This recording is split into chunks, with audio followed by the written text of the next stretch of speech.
Hi, it's Pastor Paul L. Anderson here at the Fountain of Raleigh Fellowship, where we believe God's blessings never stop flowing. It is Terrific Tuesday. On this day, as you can see, I'm still reminding you, it's Breast Cancer Awareness Month, and it's also Clergy Appreciation Month. Please make sure, ladies, make sure that you do your exams. Men do the same, because men can have breast cancer as well. I have a couple male friends who've had breast cancer, and they're survivors, and we're so grateful that God has blessed them to be it. You know, many of you might remember that I shaved my head because my niece was diagnosed with breast cancer. And so I want to remind you, ladies, early detection makes all the difference. And I'm so happy that God has blessed her. And so we want to pray that God will bless you as well. Thank God for you listening to that public service announcement coming from me, because I love you and I pray that God will bless you. And so I'm wearing pink to remind you. Look with me at Psalm 55, verses 6 through 10, a very powerful portion of the segment of this psalm. This is where we reach the point where it says there's an interlude. You know what it is, an interlude? That's a break between a first and a second movement. It's a place in the middle whereby you have a pause. And so what he does right here, he's saying, God, I need a pause. I need a pause from all of this that's going on around me. I need to just take a break. I need for you to meet me where I am. And so the way he does it, he uses the words that how many of us use when we want to get a break from something. Notice in verse 6, he says that if I had wings like a dove, I will fly and rest. You know, he tells us the importance of God, get me away from this situation from right now. You know, in all of our lives, we have to take an interlude. We have to take a pause break, a break when you and I get away from the mundane, the monotonous way in which we spend our days and our times. How some of us, we're just always going. We're like an ever-ready bunny. We're just pounding and pounding and pounding. But there should come a time in all of our lives where there's a break. So the psalmist said, if I had the wings of a dove, I'll fly away. You know, in essence, he's saying, God, get me out of this situation. I need for you to deliver me. You know, oftentimes you and I, we need for God to just lift us from whatever we're in so we can find a place of solace, a place of certainty, a place of security. It says, if I had the wings of a dove, I will fly away. In essence, I'll get away from this situation. You know, many of us, we look for a way to get away. And it doesn't mean that you want to easy out, but it means I just need a break. You know, some of you might need a break.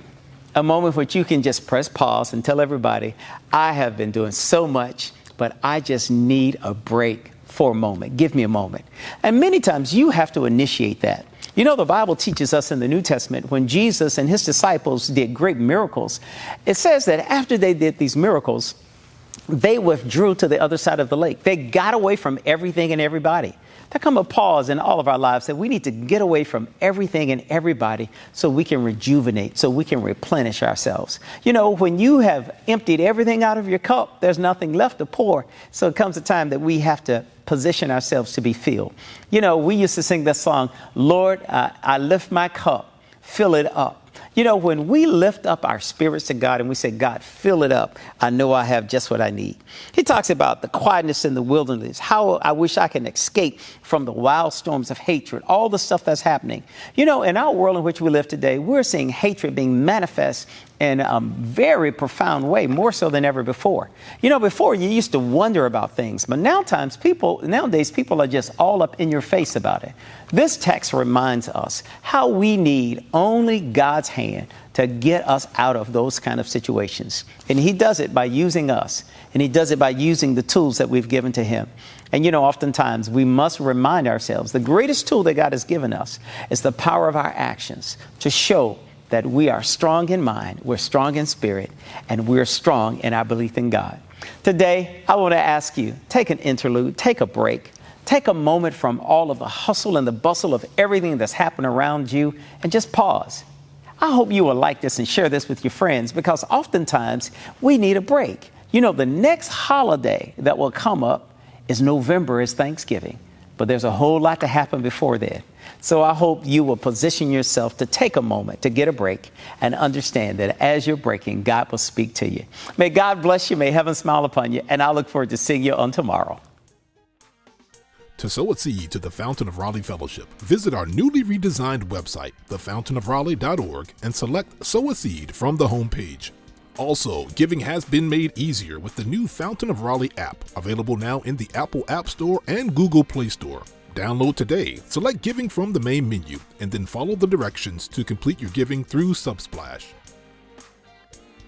Thank you so very much for all of your gifts and donations that you've given to the Fountain of Raleigh Fellowship. We thank you for what you've done in the past, what you're currently doing, and what you will do in the future. Your gifts and donations helps us to spread the gospel of Jesus Christ, not only locally, but throughout the world. Thank you again for your gifts, and may God continue to richly bless you. It is here at the Fountain that we believe that we are exceedingly and abundantly blessed, and may you receive those blessings that God has in store for you.